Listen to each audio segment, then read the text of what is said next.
ये बात आप मानो या ना मानो, लेकिन रामायण का ट्रेलर आने के बाद इस ट्रेलर से आपको जबरदस्ती हेट करवाया जा रहा है, क्योंकि इस ट्रेलर के बाद इतनी सारी कंट्रोवर्सीज हो चुकी हैं कि आपको और हमें खुद समझ में नहीं आ रहा है कि कौन सा जेन्युइन पॉइंट है और कौन सा फेक हेट दिया जा रहा है। इसीलिए मैंने पूरे इंटरनेट पे रामायण की कंट्रोवर्सी को एनालाइज किया, डीपली रिसर्च किया, और मुझे फिर पता चला कि कुछ हेट भाई अननेसेसरी है और कुछ पॉइंट जो जेन्युइनली इस मूवी के लिए कंसर्निंग है। तो क्या क्या मैंने एनालाइज किया, क्या सही है क्या गलत है और किस तरीके से लोग आपको मैनिपुलेट कर रहे हैं, इस पूरी वीडियो में डीपली एनालाइज करके एक एक कंट्रोवर्सी के बारे में हम बात करेंगे। तो चलिए बिना देर के वीडियो की शुरुआत करते हैं। ये पूरी कहानी की शुरुआत हुई कहां से? तो 30 जुलाई को जब रामायण का ट्रेलर रिलीज हुआ तो लिटरली 7 से 8 घंटे तक सब कुछ बढ़िया चल रहा था। ट्रेलर रिलीज हुआ, लोगों ने ट्रेलर देखा, सबने तारीफ की और हर कोई लिटरली यश की तारीफ कर रहा था। लेकिन मामला तब बिगड़ा जब 7 से 8 घंटे बीते और पूरा इंटरनेट का रुख ही बदल गया। लेकिन वो मैं आपको बताऊं उससे पहले मैं एक और इंपॉर्टेंट चीज आपको नोटिस कर देना चाहता हूं। जब ट्रेलर ये रिलीज हुआ तो उसी समय मैंने और कई सारे क्रिएटर ने अपना रिव्यू और अपना ओपिनियन बताया, जिसमें उन्होंने सिंपली उसी पॉइंट पे बोल दिया था कि भैया रणवीर की एक्टिंग ऑफ लग रही है या फिर साई पल्लवी का कैरेक्टर परफेक्ट नहीं लग रहा है। और इसके लिए ना हमें बहुत हेट मिला, मुझे तो भाई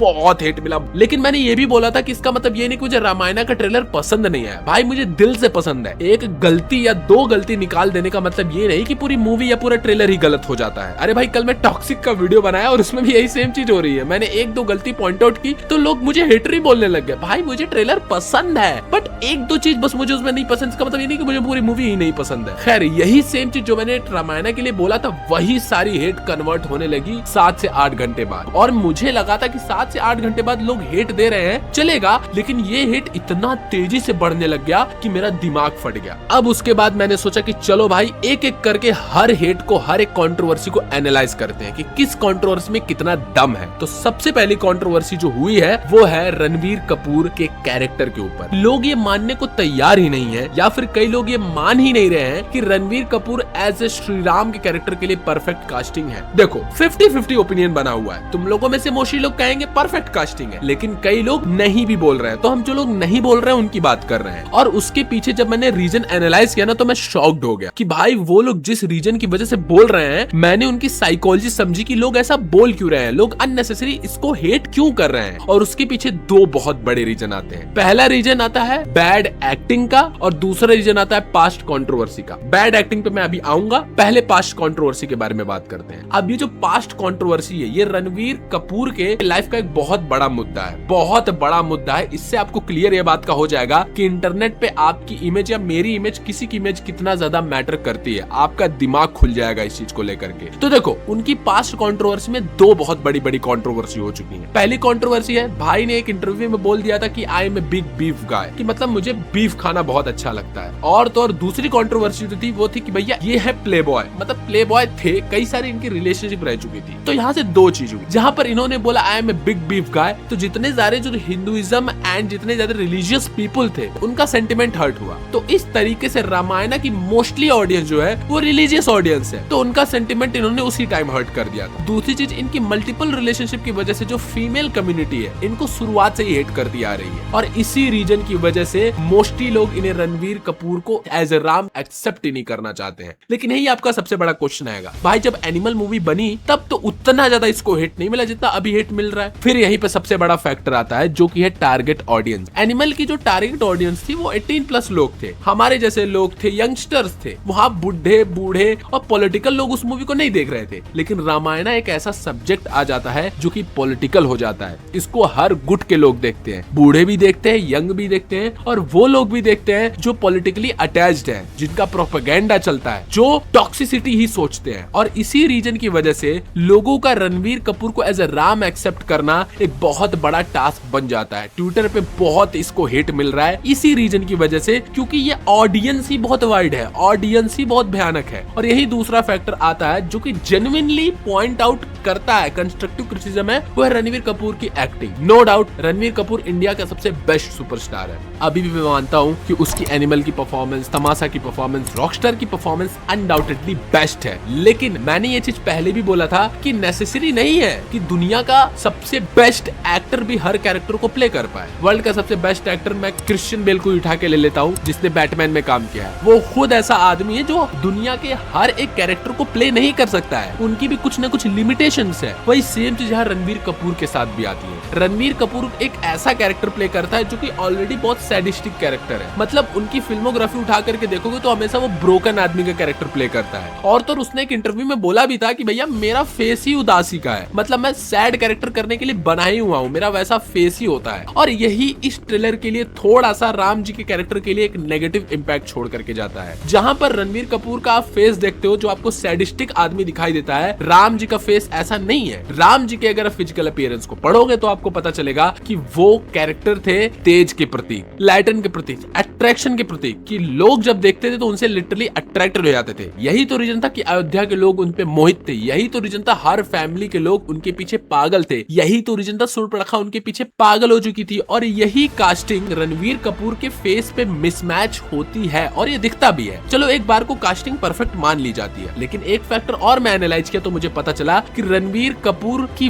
वॉइस एंड उनका एक्टिंग का तरीका एंड हिंदी एक्सेंट ये सही नहीं दिखता है। कई की जगह वो हिंदी वर्णमाला सही से नहीं बोल पा रहे हैं। और रामायण में क्या है, रामायण में हिंदी वर्णमाला ही तो मैटर करती है, डायलॉग्स ही तो मैटर करता है। अगर आप कोई और मूवी कर रहे हो जहाँ पर आप हिंदी वर्णमाला की गलतियां कर रहे हो तो चलता है, लेकिन यहाँ पर जब आप गलती करते हो तो वो जेन्युइनली हर लोग नोटिस करते हैं। मैं कोई ऐसा आदमी नहीं हूँ जो रणवीर कपूर की एक्टिंग को हेट करता हूँ। मैं बस जेन्युइनली जो क्रिटिसिज्म इंटरनेट पे चल रहा वो मैं बता रहा हूँ और जो मेरा पॉइंट ऑफ व्यू है वो भी बता रहा हूँ। इस तरीके से जब मैं रणवीर कपूर के हेट को एनालाइज कर रहा था तभी मैं दूसरे और सबसे बड़े हेट रेट पॉइंट पे पहुंचा और इसने तो मुझे लिटरली शॉक्ड कर दिया। वो कंट्रोवर्सी थी साही पल्लवी एज अ सीता के कैरेक्टर के ऊपर। मैंने इसको पहले एनालाइज किया कि यार लोग इस कैरेक्टर को हेट क्यों दे रहे हैं। देन मुझे पता चला कि इसके पीछे दो सबसे बड़े रीजन है और वो एक इम्पोर्टेंट जेन्युइन रीजन है। पहला, साही पल्लवी एक ऐसी एक्ट्रेस है जिन्होंने नो डाउटेडली अपना रिस्पेक्ट पूरे इंडियन सिनेमा में मेंटेन किया है। वो एक ऐसी एक्ट्रेस है जिनको नेचुरल ब्यूटी का प्रतीक भी माना जाता है। इस तरीके से उनकी रेपुटेशन मेंटेन है और मुझे लगता है इसीलिए मेकर्स उन्हें ही एज अ सीता के लिए कास्ट किए थे। लेकिन यहीं पर सबसे नेगेटिव इंपैक्ट क्रिएट होता है। साही पल्लवी का जो कैरेक्टर है, जो फेशियल अपीयरेंस है, वो सीता जी के कैरेक्टर से मैच ही नहीं होता है। कितना भी आप उसको मानने की कोशिश करो, फिजिकल ब्यूटी इज सब्जेक्टिव। जहाँ पर एक डिस्क्रिप्शन लिख के आ जाता है कि ये कैरेक्टर ऐसा होना चाहिए, उस कैरेक्टर में रिस्पॉन्सिबिलिटी कहीं ना कहीं बन जाती है कि आपको वैसा कैरेक्टर लेना पड़ता है। और वाल्मीकि रामायण में या और किसी रामायण में ये चीजें प्रॉपरली लिखी हुई है। तो चलो उस डिस्क्रिप्शन के हिसाब से साई पल्लवी के कैरेक्टर को नहीं लिया गया। साई पल्लवी का कैरेक्टर सीता जी के लिए परफेक्ट था। बट यहीं पे दूसरी सबसे बड़ा फैक्टर आता है और वो है बाकी कैरेक्टर इनको ओवरशैडो कर दे रहे हैं। यही सबसे बड़ी कंट्रोवर्सी जो मैंने भी बताया था और मुझे भी बहुत हेट मिला था इस चीज को। लेकिन जब मैंने ट्विटर पे देखा तो यही चल रहा है कि भाई साही पल्लवी एज अ सीता का जो कैरेक्टर है उससे सुंदर हमें मंदोदरी का कैरेक्टर आगे देखने को मिलेगा, काजल अग्रवाल का कैरेक्टर, उससे सुंदर सूर्पणखा का कैरेक्टर देखने को मिल रहा है। ये एक सीता जी के कैरेक्टर और क्रेडिबिलिटी पे सवाल उठा देता है। और जो फॉरेन ऑडियंस है वो यही सोचने पे मजबूर हो जाएगी कि यार सीता जी इतनी सुंदर तो नहीं दिख रही है मुझे जितना रावण उनके पीछे इतना ऑब्सेस्ड हो चुका है। फॉरेन ऑडियंस को जो स्क्रीन पे दिखेगा वो वही समझेगी। एंड साई पल्लवी का कैरेक्टर जो है वो बेस्ट है,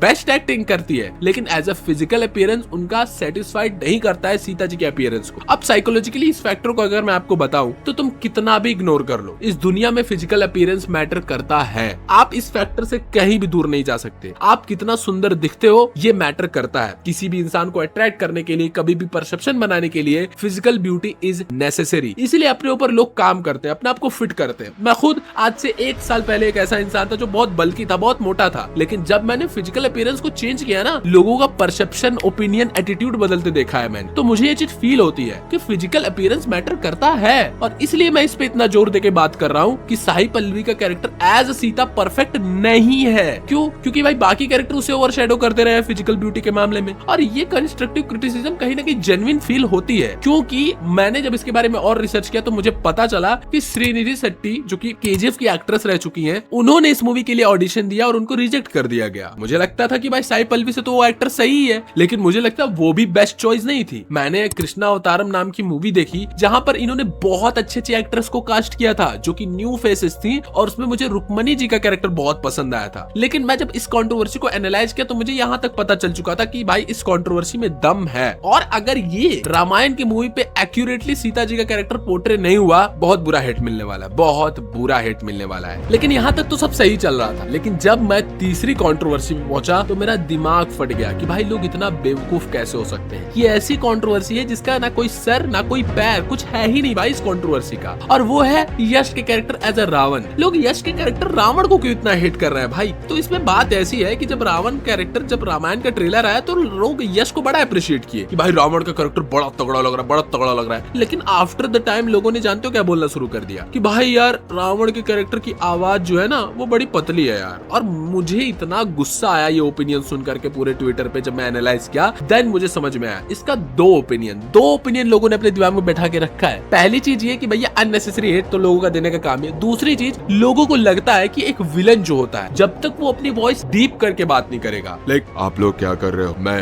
एक इंसान हूँ, ऐसे आवाज डीप करके बात नहीं करेगा, तब तक लोगों को विलन की फीलिंग नहीं आएगी। लेकिन इतिहास गवाह है नेसेसरी नहीं है कि सभी विलन्स को वॉइस डीप करने की जरूरत ही हो। चाहे आप गब्बर सिंह का कैरेक्टर उठा करके देख लो, चाहे जोकर का कैरेक्टर उठा करके देख लो, इन सभी एक्टर और कैरेक्टर की वॉइस डीप नहीं है। लेकिन अगर ये स्क्रीन पे आते हैं तो आपको डर फील होता है। तो वॉइस डीप करना एक नेसेसिटी नहीं है, एक फैक्टर है। वो एक ऐसा फैक्टर है कि अगर वो ऐड हो जाता है तो और इम्पैक्ट ऐड हो जाता है, लेकिन जरूरी नहीं कि अगर वो हो ना तो इम्पैक्ट खत्म ही हो जाए। यश ने एज अ रावण के लिए जो अपने डायलॉग्स में इम्पैक्ट ऐड किया है वो बहुत भयानक है। और मुझे डर लगता है ये चीज सोच करके कि कहीं यश का कैरेक्टर यानी रावण का कैरेक्टर राम यानी रणवीर कपूर के कैरेक्टर को ओवर पावर ना कर दे। मैं नहीं चाहता, मैं चाहता हूँ राम जी यानी रणवीर कपूर का एक्ट ऐसा हो, इतना भयानक हो कि वो यश के कैरेक्टर ओवर पावर करे। लेकिन अगर हम यश की बात करें तो भाई उस बंदे ने जान डाल दी है। अब उसकी जब वॉइस नेचुरली ही पतली है तो वो क्या करे उसमें। अब लोग बोल रहे नहीं नहीं नहीं इनकी वॉइस को डीप कर दो। अरे भाई अगर वो आदमी उस वॉइस को डीप करने की कोशिश करेगा भी ना तो वो आर्टिफिशियल लगेगा, वो तुमको जेन्युइन फीलिंग ही नहीं देगा। तुम्हें लगेगा कि अरे ये आदमी तो बना करके बोल रहा है। तो मुझे लगता है कि ऑथेंटिसिटी, जो इंसान जितना ऑथेंटिसिटी से डायलॉग बोलता है, जितना ऑथेंटिसिटी से परफॉर्म करता है, उतना ही नेचुरल एस्पेक्ट निकलता है। और मुझे लगता है हिंदी ट्रेलर में इन लोगों ने थोड़ा फंबल किया है कि ये फील होता है जाके एक बार कन्नड़ा ट्रेलर देखना, तो तब यश की परफॉर्मेंस तुम्हें समझ में आएगी। लेकिन अब ये जब कंट्रोवर्सी चल रही थी इंटरनेट पे तो मैं बहुत डिसगस्ट फील किया। तो मैं कहा छोड़ो यार, चलो थोड़ा पढ़ाकू लोगों के बीच में चलते हैं, इनके बीच में क्या कंट्रोवर्सी चल रही है। तो मैं चौथी कंट्रोवर्सी पे पहुंचा, पढ़ाकू लोगों के पास, और वहां मेरा दिमाग फट गया क्योंकि इन लोगों का अलग ही चल रहा है भाई। इन लोगों में ये डिबेट छिड़ी थी कि भैया ये जो रामायण मूवी आ रही है ये तो भाई वाल्मीकि रामायण की कई सारी चीज को फॉलो ही नहीं कर रही है, अपने तरफ से लोग सीन दिखाए जा रहे हैं। और सच बताऊं तो इस पढ़ाकू लोगों की कंट्रोवर्सी ने मुझे भी कहीं ना कहीं मैनिपुलेट कर दिया था। मैं भी इन लोगों के झांसे में आ गया था, इसलिए मैंने एक शॉर्ट्स बनाया था जिसपे मैं थोड़ा गुस्सा हो गया था। तो मैंने बोला भी था कि भाई ये ट्रेलर ना वाल्मीकि जी की स्टोरी को नहीं फॉलो करता, अब तो मैं इसको एक्सपोज कर दूंगा। लेकिन जब मैंने एनालाइज किया तो मुझे एक बहुत बड़ी चीज पता चली, और वो बात ये थी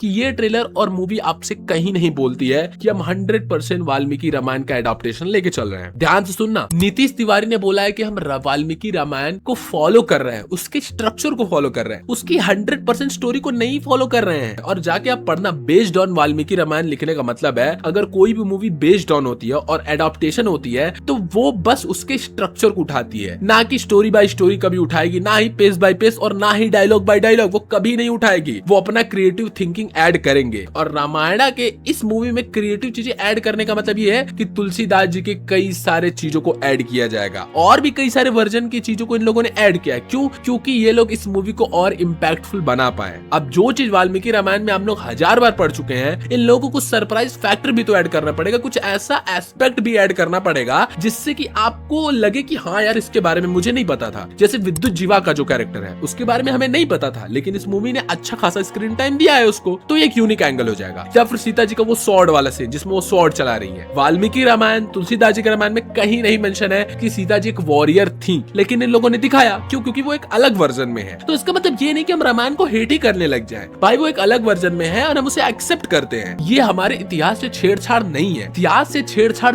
तब होती है जब ये लोग अपने तरफ से कुछ ऐड करने लग जाए, अपने ही तरफ से डायलॉग ऐड कर रहा है, कपड़ा तेरे बाप का जलेगी भी तेरे बाप की, अपने ही तरफ से है ना ये सब, ये तो कहीं नहीं लिखा हुआ है। तो हेट तब मैटर करता है जब वो अलग ही चले। लेकिन अगर ये लोग वर्जन बाय वर्जन अपने हिसाब से लगा रहे हैं तो उसमें मुझे हेट की कोई बात नहीं दिखती, क्योंकि सबके लिए रामायण का एस्पेक्ट अलग है। सब अलग रामायण को प्रीफर करते हैं और सब अलग वर्जन को प्रीफर करते हैं। इसीलिए मेकर्स ने स्ट्रक्चर वाल्मीकि रामायण का पकड़ा, लेकिन स्टोरी ये लोग अपने हाथ से चलेंगे, और मुझे इससे कोई दिक्कत नहीं है बाय द वे। और यहाँ तक मुझे लगा था कि भाई लगभग लोग मैंने कंट्रोवर्सी कवर कर ली है, लेकिन उसके बाद असली मौत का नंगा नाच शुरू होता है। हाँ भाई, यहाँ तक मुझे लगा था सब खत्म, भाई मैंने सब कंट्रोवर्सी एनालाइज कर ली, लेकिन इसके बाद कंट्रोवर्सी की बाढ़ शुरू होती है और मैं शॉक्ड हो जाता हूँ कि भाई अब ये बहुत ज्यादा हो रहा है, क्योंकि अब लिटरली ट्विटर पे इसके हर एक छोटे छोटे चीज में सवाल उठना शुरू हो गए। लोगों ने सबसे पहले पॉइंट आउट किया कि भाई इस मूवी का वीएफएक्स इतना क्यों वीक लग रहा है। यहाँ पर जंगल में हमें श्री राम जी दिखाई दे रहे हैं, ये जंगल बड़ा हमें क्यों आर्टिफिशियल सा दिखाई दे रहा है। मुझे लगता था कि यार रामायण के मेकर्स को जंगल में जाके शूट करना चाहिए था, लेकिन अगर नहीं कर पाए कोई बात नहीं ना, आर्टिफिशियल फील उतनी भी नहीं दे रहा है। ये लोग वीएफएक्स में बाद में चीजों को मैनेज कर लेंगे, लेकिन उस चीज के लिए